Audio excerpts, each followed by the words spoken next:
A little bit more on this video series by BASSFZz, ZZ if you're in the US. I think he has another channel by the name of BASSFZz, so I want to be a little more respectful to him than I was in my last video, and I was kind of butchering his username. The series of videos that he's watching by mostly females who are talking about these three young guys who made the video where they talked about what men or what boys find attractive in girls, what they look for, qualities. And you know, they made a bit of an error in back to my old haunt. They made a bit of an error sort of with the title of their video, sort of saying that they could speak for all boys or men. And you know, it would be reasonable to point that out, I'm sure. And a lot of the girls, and I think a couple of the guys, referenced slut shaming. And BASSFZz, or BASSFZz, ZZ, sort of cringed every time he heard the term slut shaming. And he said, you know, I hate that term, I hate that term. Progressively, he got a little bit more and more disturbed by the term. And I actually agree with him. You know, it seems to me, when it comes to the idea of slut shaming, there's a difference between shaming someone for being promiscuous, man or woman, and expressing a preference for what you would like in a mate, sexual partner, girlfriend, boyfriend, whatever. There's a big difference there.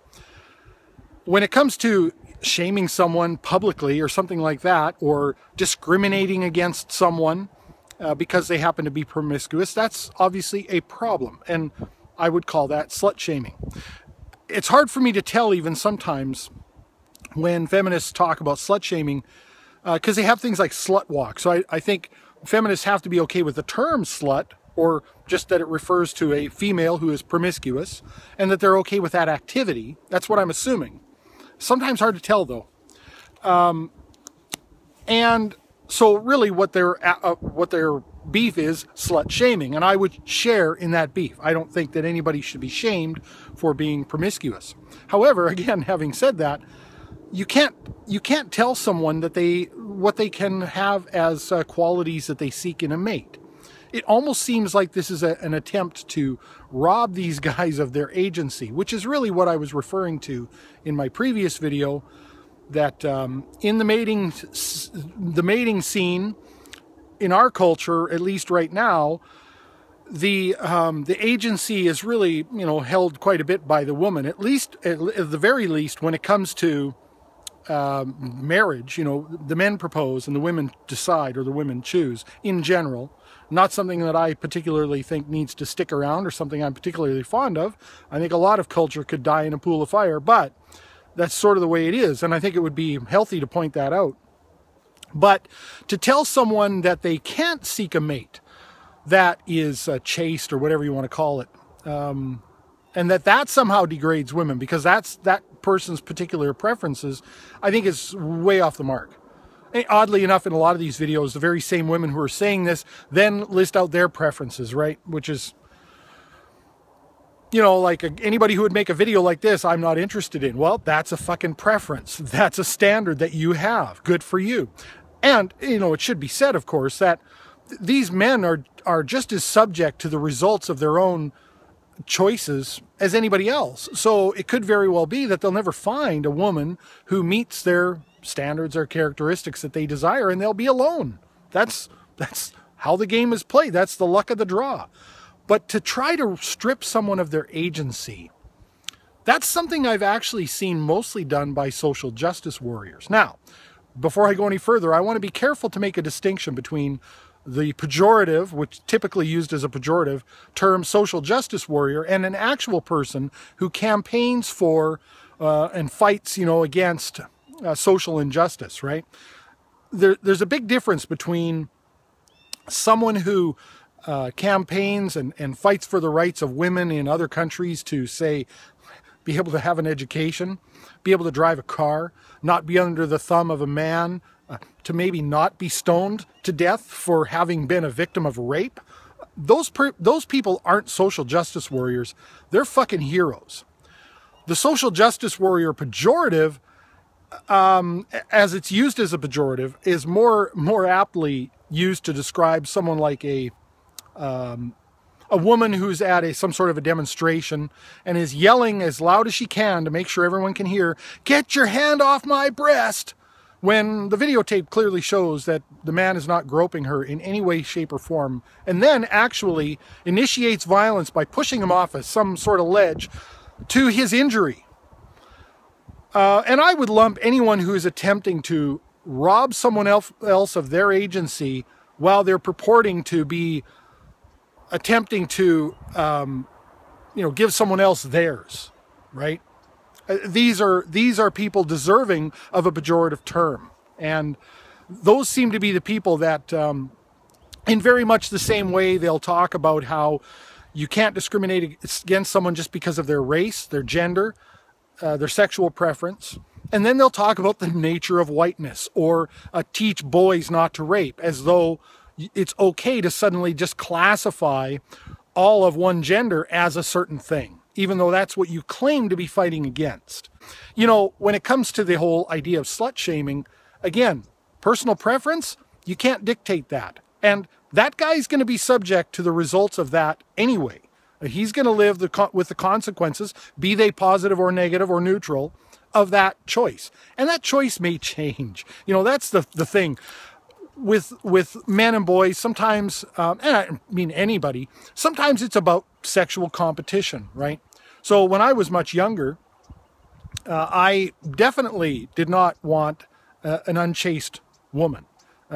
It bothered me. In fact, I would be very upset if I was dating someone and I found out that she'd been promiscuous in her past. It bothered me quite a bit. Now, however, I actually prefer a woman who, maybe it's not so much the promiscuity, although that doesn't bother me anymore, as long as she's, safe and honors herself the whole time.